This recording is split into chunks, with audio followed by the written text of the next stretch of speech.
Bonjour à tous, infiniment heureux de vous retrouver pour partager avec vous le chitat du jour. Aujourd'hui, nous sommes le 25 Elul 5785. Nous sommes Yom Hamishi, le 5e jour de la semaine de la parashat Nitzavim. Et nous étudions aujourd'hui notre chitat pour le mérite de nos soldats en Eretz Israël qui se battent pour l'âme Israël, ainsi que pour la libération des otages, qu'Akadosh Baruch Hu les libère tout de suite et maintenant, qu'Akadosh Baruch Hu fasse que par le mérite de cette étude, on puisse très rapidement accueillir le Mashiach Tzidkenu Bekarov Mamash.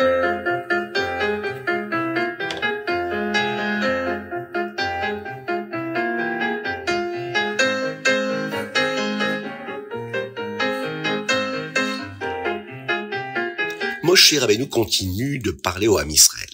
Il leur raconte ce qui se passera lorsqu'ils feront tchouva. Lorsque le Ham Israël fera tchouva et respectera toutes les mitzvot, Akadosh Baruch Hu retirera toutes les malédictions et il les utilisera pour punir les nations qui tentent de faire du mal au Ham Israël. Hachem donnera de nombreuses bénédictions au Ham Israël car il sera très heureux de ce que nous faisons, de notre comportement. Rashi développe ce concept-là en expliquant que le lien indéfectible de l'alliance d'Hachem avec le peuple juif garantit notre survie à travers les générations et les épreuves. Le Ham Israël qui fera tchouva, lui ne se contentera pas de retrouver le lien avec Dieu. Au moment où le Ham Israël fait tchouva, il active un nouveau potentiel de bénédiction qui dépasse même le mérite des bonnes actions. En effet, la tchouva, c'est un retour à l'essence de la neshama, de l'âme juive. C'est un retour au point d'origine où le lien avec Akadosh Baruch Hu, lui, est éternel. Rashi nous enseigne d'ailleurs que les brachot que le juif reçoit après avoir fait tchouva ne sont pas un simple retour à la normale, mais c'est une transformation complète de la situation. Le mal, qui avait été commis avant, va devenir quelque chose de bien. Les klalotes, les malédictions qui étaient destinées au Ham Israël, elles sont transférées aux nations, toutes ces nations qui ont fait du mal au Ham Israël. C'est ici l'expression même du tzedek, de la justice d'Akadosh Baruch Hu, qui prend ce qui était négatif pour le Ham Israël et le transforme en quelque chose, en une force positive. C'est aussi ce que nous appelons mida keneged mida. C'est un principe qui veut dire mesure pour mesure. C'est un principe qui illustre que rien n'est perdu dans le monde d'Akadosh Baruch Hu et que chaque avéra commise est pardonnée. Chaque souffrance vécue peut être transformée. Chaque nisayon, chaque épreuve, ça devient un tremplin et une source de bracha pour le Ham Israël.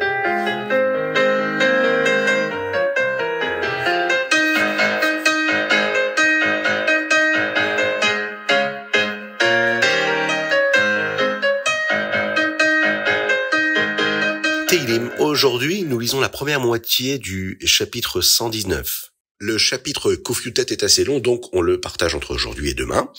Et nous allons réciter également 3 chapitres qui concernent le mois d'Elul, le Aïn Gimel, Aïn Dalet et Aïn E.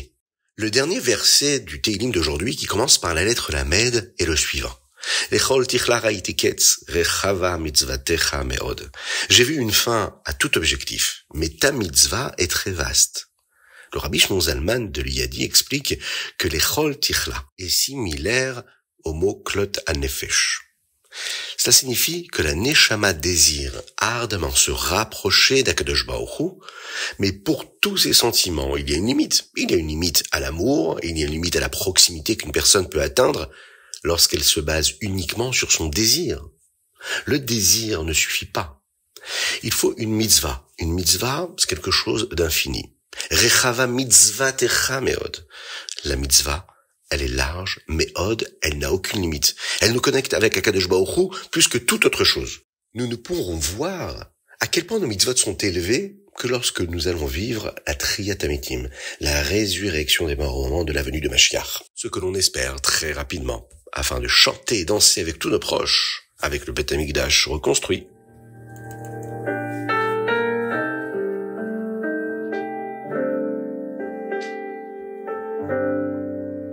Tania, Igeret Hakodesh Siman Yud Zayin. Dans cette lettre, le Rabbi Shimon Zalman nous enseigne que même s'il existe de grandes récompenses spirituelles pour la Neshama dans le Gan Eden, la plus grande récompense se manifestera lors de la Triyat Amitim. La Tzedaka, elle, est une mitzvah particulière qui nous donne la force d'obtenir cette récompense à ce moment-là. Nous avons appris hier que nous verrons la plus haute forme de la Chayut d'Akadosh Baruch Hu, cette vitalité de Dieu, qui est appelée El Sovev Kol Almin, en récompense de nos mitzvot, en particulier de la mitzvah de la tzedaka. Mais quand nous verrons cela? Eh bien, après Triyat Ametim, il y a des récompenses qu'une personne reçoit dans le Gan Eden, mais cette récompense ne se produira que quand Mashiach arrivera, lorsque la Neshama va retrouver son corps. Et pourquoi nous devrons attendre ce moment-là? Parce que Sof Maaseh B'Machashavah Trila, la dernière action est le fruit de la première pensée.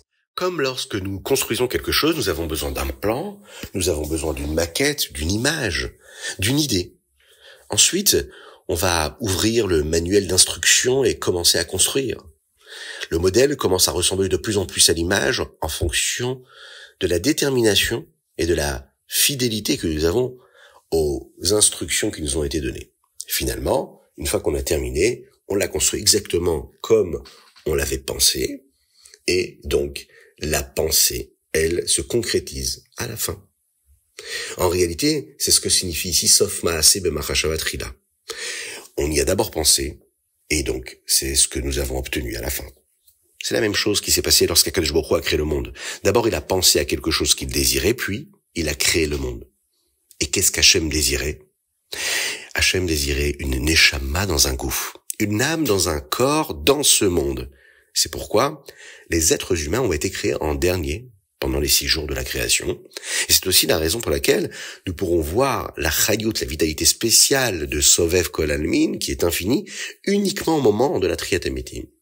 Même si les Neshamot auront d'abord été dans le Gan Eden, cette vitalité suprême, cette chayut si particulière d'Akadosh Baruch Hu, ne brillera que lorsque la Neshama reviendra dans le corps au moment de Triyat Ametim. Ce n'est qu'à ce moment-là que l'on atteint le Sof Maaseh, la manière dont Akadosh Baruch Hu voulait que les choses soient depuis le début, et c'est donc à ce moment-là qu'on sera vraiment au moment réel de la conclusion et de la matérialisation de ce désir-là, premier, de cette première pensée.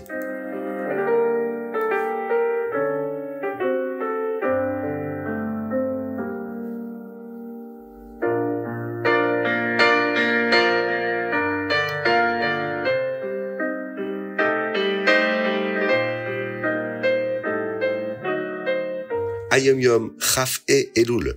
Dans le Hayom Yom d'aujourd'hui, nous apprenons qu'Akadosh Baruch Hu bénit le mois de Tishri. Cela nous donne la force de bénir chaque nouveau mois lors du Shabbat Mevachim, le reste de l'année. Le Rabbi Shlomo Zalman nous enseigne quelque chose qu'il a entendu du Maggid de Mezrich, qui lui l'avait entendu du Baal Shem Tov. C'est à propos du Shabbat Mevachim Tishri où nous ne bénissons pas le mois dans la Tfila. Et pourquoi nous ne bénissons pas le mois de Tishri? Parce qu'Akadosh Baruch Hu le bénit lui-même. Quelle est cette bracha? Nous pouvons la voir dans la paracha que nous lisons lors du Shabbat Mevachim Tishri, la parachat Nitzavim. La paracha commence par Atem Nitzavim Hayom. Vous vous tenez debout aujourd'hui. Aujourd'hui, ça fait référence à Rosh Hashanah. C'est le Yom Hadin, le jour du jugement. Nitzavim signifie se tenir fort. Il faut gagner notre procès, gagner ce jugement-là et obtenir une bonne année. Tishri, lui, c'est le 7e mois.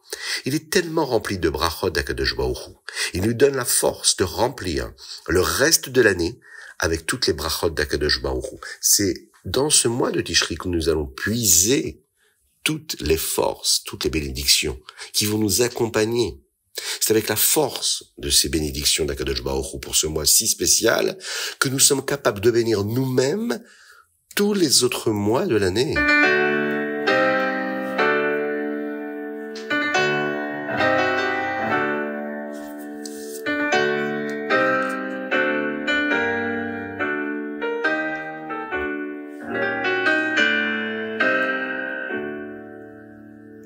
Rambam et Ilchot Umatmet, mais également les Ilchot de Paradouma que nous allons commencer. Dans le Rambam d'aujourd'hui, nous terminons d'apprendre les lois qui concernent Tumatmet. Dans les chapitres Chaf Dalet et Chaf E, 24 et 25, il y a de nombreuses lois qui nous expliquent comment la Touma, comment l'impureté peut se propager dans une maison. Nous apprenons ce qui se passe dans une maison divisée par un mur, où il y a de la Touma. Parfois, toute la maison peut devenir impure, et parfois, seulement une partie de la maison. Ensuite, nous allons commencer une nouvelle série de lois qui concernent la para adouma, la vache rousse. Souvent, le Rambam termine une série de lois par une leçon, mais cette fois-ci, le Rambam passe directement de la Tumatmet, des lois qui concernent l'impureté, à la Para Aduma, qui nous rend, elle, pure de la Tumatmet, de l'impureté d'un mort. Dans le premier chapitre, ici, le Rambam explique les mots de la Torah qui nous disent de prendre une Para Aduma, et que cette Para Aduma doit être une vache et non pas un veau. Elle doit être entièrement rouge, sans même 2 poils d'une couleur différente. Elle ne peut pas avoir été utilisée pour quelque chose d'autre. Si quelqu'un ne serait-ce que s'est penché sur la vache, elle ne peut plus être utilisée comme para aduma. C'est des lois qui sont très particulières parce que purifier un juif, cela nécessite une pureté totale. Et la para aduma a cette fonction. Et espérons très rapidement la venue de Mashiach afin de vivre cette pureté la plus totale. Alors c'était le Chitat d'aujourd'hui, mais aujourd'hui c'est un jour spécial, parce que nous sommes le 25 Elul, c'est le jour où Akadosh Baruch Hu a commencé à créer le monde. Oui, Rosh Hashanah, c'est quand même la date où nous célébrons la création du monde. C'est en réalité le 6e jour de la création, Rosh Hashanah. Le 25 Elul, Dieu commence à créer le monde, et le jour de Rosh Hashanah, le 6e jour, c'est le jour où Akadosh Baruch Hu a fait Adam Arishon, le premier homme. Le Harizal, Rabbi Yitzhak Luria, explique que les dates spéciales du calendrier juif sont des événements spirituels qui se reproduisent chaque année. Nous pouvons, en effet, obtenir ces forces spéciales qu'il y a dans ces jours-là en étudiant la Torah qui concerne ces jours-là. Il existe une coutume que le Rabbi nous a transmise d'étudier la partie de la parashat Bereshit qui parle de ce qu'Akadosh Baruch Hu a créé ce jour-là. Le premier jour de la création du monde, Akadosh Baruch Hu a dit « Yehi or », que la lumière soit. De même, nous devons nous assurer de remplir le monde de lumière, la lumière de la Torah. Oui, Akadosh Baruch Hu le 25 Elul a créé la lumière. À nous aujourd'hui, en 5785, le 25 Elul aujourd'hui, nous devons, nous aussi, reproduire cette création puisque nous avons les forces qu'Akadosh Baruch Hu nous donne. Et comment nous créer de la lumière? En étudiant la Torah. En particulier, l'étude de la Chassidut. La lumière ne peut pas être limitée. Elle se diffuse et éclaire tout ce qui l'entoure. Et lorsque nous étudions la Torah, nous libérons cette lumière divine dans le monde. Nous ne sommes pas en train de nous contenter d'acquérir une connaissance. C'est cette lumière qui purifie et qui révèle l'essence même de la création. Le Baal Shem Tov nous enseigne que chaque juif est une bougie. Et que sa mission, c'est d'éclairer son entourage. Alors, en cette journée-là où la lumière a été créée pour la première fois, nous sommes exhortés à réfléchir à notre propre lumière et à la manière dont nous pouvons la faire rayonner encore et toujours, plus fort, plus loin, avec beaucoup d'Ahavat Israël, avec beaucoup d'amour pour notre prochain. Qu'Akadosh Baruch Hu vous bénisse et qu'il vous protège, qu'il inonde votre existence de bonté, de grâce et de miséricorde, qu'il envoie la Géoula Amitit Ve'Shlema, la guérison totale et complète à tous les malades du Ham Israël et parmi eux, Avraham Nissim Ben Sultana. Envoyez-nous vos dédicaces le plus rapidement possible pour la semaine prochaine, celle de Rosh Hashanah. Vous pouvez le faire sur chitat.fr, mais également par WhatsApp au 06 21 37 24 52. Zak à tous.